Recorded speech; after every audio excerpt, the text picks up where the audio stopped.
Imagine sitting in a house that isn't yours. The kids are, finally, asleep. The lights are off. And for the first time all night, the entire place has gone. Quiet. Not peaceful quiet. The kind of quiet where every tiny sound feels wrong. A floorboard shifts upstairs. A door settles. Air moves where it shouldn't. You tell yourself it's nothing, because the idea that someone else might already be inside the house with you feels too extreme to even consider. But that's the problem. That's how these stories always start. Someone thinks they're alone.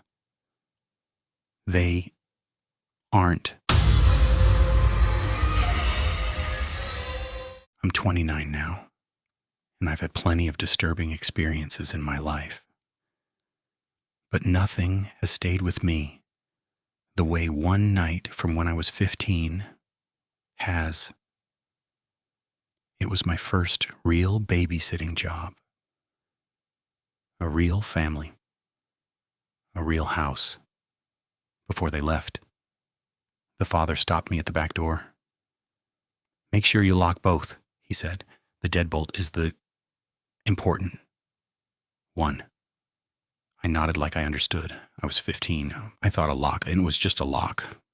Around 10, he came to me shaking. He said he heard scratching inside his closet. To prove it was nothing, I stood in the doorway. That's when I saw the closet door slide open slowly. From the inside, the child started crying and pointed behind the tall laundry hamper. I followed his finger. A person was crouched there, pressed into the narrow space, watching. His eyes were bloodshot, vacant. He had been there the entire night. I grabbed the child and ran. The back door was open, the door I thought I had locked.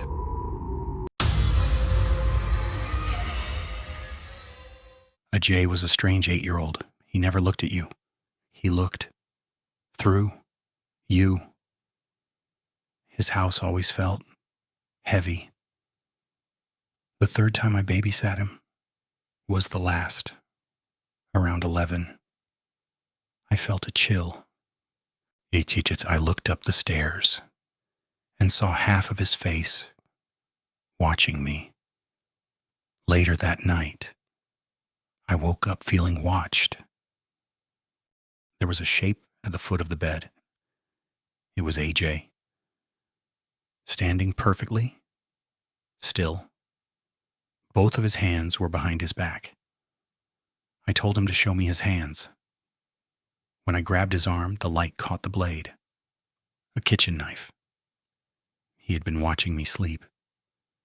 When I called his mother, she wasn't surprised. She apologized, like she had been expecting it. When my sister asked me to watch her kids overnight, I didn't hesitate. Then my niece came downstairs crying. She asked why I'd whispered goodnight to her. I hadn't. Then my nephew said someone stood by his bed. I grabbed a knife and went upstairs slowly. From my niece's room, I heard a sound. A tall man was standing beside her bed. Too tall, too thin. He whispered, "Aren't they just so special?" I grabbed the kids and ran, barefoot, into the street. From the neighbor's porch, I watched him leave the house calmly, like he had done it before. And I still think about how long he had been inside before we noticed. If these stories felt unsettling, that's because they were real. If you have a true story you've never shared before, leave it in the comments. We read every single one. And if you want to hear more stories told calmly, without exaggeration, you can subscribe to Shadow Tales Teller. New stories are coming. Until then, double check the locks, trust your instincts, and never assume. You're the only one in the house.